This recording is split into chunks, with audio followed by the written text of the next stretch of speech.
Hello dear children, today we are back again with our chapter 11, that is algebra, and today we are going to start our exercise 11.2 of chapter 11.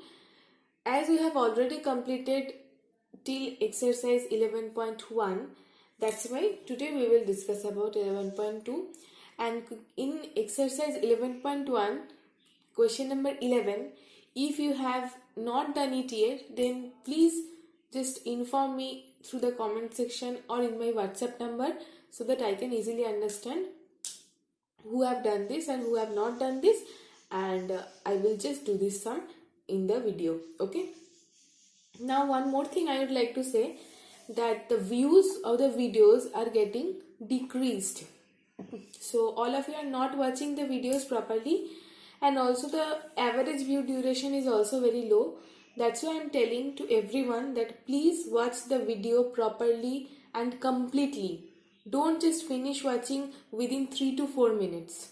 Okay, you see the video properly, completely, so that you can understand everything and there will be no problem in anywhere. Okay, so whatever the duration of the video can be, you will see the video completely. It may be 30 minutes, it may be 20 minutes, it may be 15 minutes, it may be 40 minutes, but you have to see the video completely. Okay, otherwise you will not be able to understand what is happening.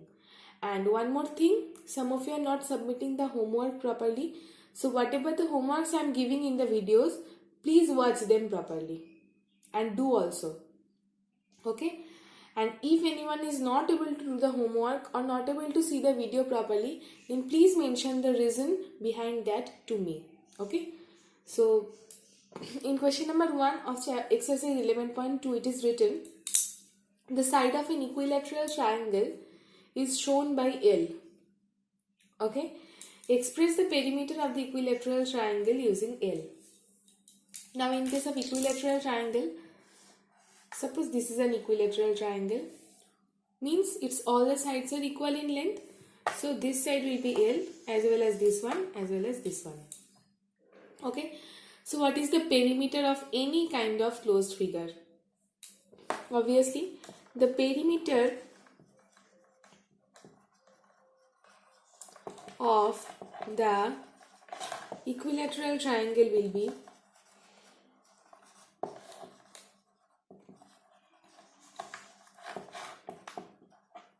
perimeter, means the sum of all the sides. Here all the sides are L. Okay, so let's find the sum of all these sides, that is 3L. So the perimeter of the equilateral triangle whose each side is of length L will be L plus L plus L is equal to 3L. As I said, the perimeter means the sum of all the sides. So here the measurement of all the sides are L each. That's why I have written the perimeter of the equilateral triangle is 3L. Now let's come to the next sum. Now here in question number 2 it is written, the side of a regular hexagon is denoted by L. Okay, so let's draw that hexagon which is already given in your book. Suppose this is a regular hexagon whose each sides are equal and also the angles are equal. Okay, that's why it is called regular hexagon. Now since all the sides are of measurement L, that's why we have to find the perimeter by just adding all the lengths of the sides. Okay, so let's do that. The perimeter of the hexagon will be the sum of all the sides. Perimeter means the sum of all the sides. Here we are getting 6 sides whose lengths are all L. Okay, so let's add this. Okay, so these are the 6 L's of each side L, and the perimeter of the hexagon will be 6L. Okay, for finding the perimeter we have to add all the sides whose lengths are L always. So we have added L plus L plus L plus L plus L plus L, and we have got 6L. Okay, now let's come to the next sum. Now here in question number 3 it is written a cube is a three-dimensional figure. Now three-dimensional figure means a figure which has its length, breadth and height. All of these three dimensions. That's why these figures are called as three-dimensional figure. All these things, whatever we see in front of us, all these are three-dimensional figures. Okay, this board is a three-dimensional figure, this pen is a three-dimensional figure, this box is also a three-dimensional figure. Okay, whatever we see in front of us, all of these are three-dimensional figures. All of these have a specific length, breadth and height. Okay, now cube is also a three-dimensional figure. I hope all of you have seen cube. This looks like this. All the sides are equal. This is a cube. Okay, now what is the question given? It has 6 faces. All of them are identical, square. Okay, now all of you have seen dice probably.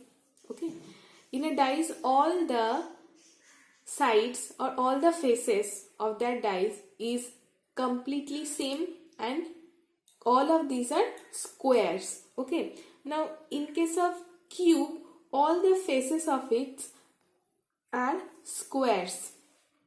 Okay, now what is given? The length of an edge of the cube is given by L. Means the length of these edges, all of these are edges, all of these sides are needed to make this figure. Okay, all these sides are edges. Am I clear? And all the lengths of these sides are L. Okay, now what is given? Find the formula of the total length of the edges of the cube. Total length of the edges. Okay, now what can we do? First draw a cube. Then find how many number of edges does this cube have. Now you have drawn this figure. Now let's count. 1, 2, 3, 4, 5, 6, 7, 8, 9, 10, 11 and 12. So how many edges we are getting? 12 edges we are getting. Okay, so each of the edge is of length L. So let's find the formula of total length of the edges. We are getting 12 edges. Okay, each of the edge is of measurement L. So let's find the total number of edges of the cube is 12. The length of an edge is L. So let's add the total length of the edges. 12 edges are there. Each of the edge is of length L. So let's add L plus L plus L plus L plus L plus L plus L plus L plus L plus L plus L plus L. Okay, either in this way we can get 12L or the easiest method 12 into L, that is 12L. Whatever your wish you can do, but as I have told that the perimeter will be found by adding all the lengths of the sides. That's why I have added all the edges. But instead of that, if it is a regular figure, then also you can just multiply the length of the side of that figure by the number of the sides. Okay, so here we are getting 12 edges. That's why 12 has been multiplied by the length of each side, that is L. Okay, so either you can multiply or else you can add these all. Okay, but if you add this, you have to write a little bit more, but if you want to multiply it, then it will be a little bit shorter. Okay, so let's come to the next sum. Now here in question number 4 it is written, the diameter of a circle is a line which joins 2 points on the circle. Okay, Now this is the circle, this is the center C which is written in the question, and also it is written that the line which passes through the center and touches the circle in two different points. So let's draw such a line. Okay, this is the diameter, it is touching the circle or the circumference of the circle, and it is passing through the center C. Okay, now in the question it is written AB is the diameter of the circle. So let's give it a name, AB. AB is the diameter of the circle and C is the center. Express the diameter of the circle in terms of its radius. Now before doing this, you need to know the definitions of radius and diameter. Otherwise you will not be able to find the relation between these two. Okay, so the radius is such a line which starts from center of the circle and ends at any point of the circumference. So if we draw this line, it starts from the center of the circle and it touches the circumference of the circle. Okay, so this line will be called as radius. Similarly, CB will also be called as a radius because it is also starting from the point C, means the center, and it is finishing at the point of the circumference, that is B. Okay, and also CA is a radius. Why? Because this is also starting from C and also finishing at A, which is a point on the circumference. So if CB is a radius, so its length is R, and if CA is also a radius, then its length is also R. But AB is the diameter. Okay, so we can easily find that diameter is equal to 2 into radius, because two radii are there for making this diameter AB, isn't it? So 2 into R, that is 2R. And in the question it is written, express the diameter of the circle in terms of the radius. So diameter can be expressed with the help of radius by this. Diameter is equal to 2 into radius. Okay, means 2 into R, because the radius is here R, which is given already, and we are coming 2R. So diameter of the circle will be equal to 2R. Now let's come to the next sum. Now in question number 5 it is written, to find sum of three numbers 14, 27 and 13, we can have two ways.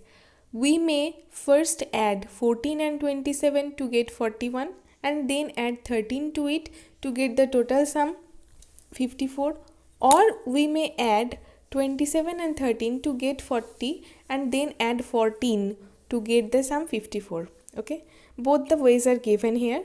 In the question it is written, this can be done for three numbers. Okay, the property is known as associativity of addition of numbers. This property we have already done, isn't it? In our properties of whole numbers, in this chapter we have already done associative property, commutative property, distributive property. All these properties are done already. So this property is already known to us. Now in the question it is written, express this property which we have already studied in the chapter on whole numbers, which I have just told, that is also written in a general way by using the variables A, B and C.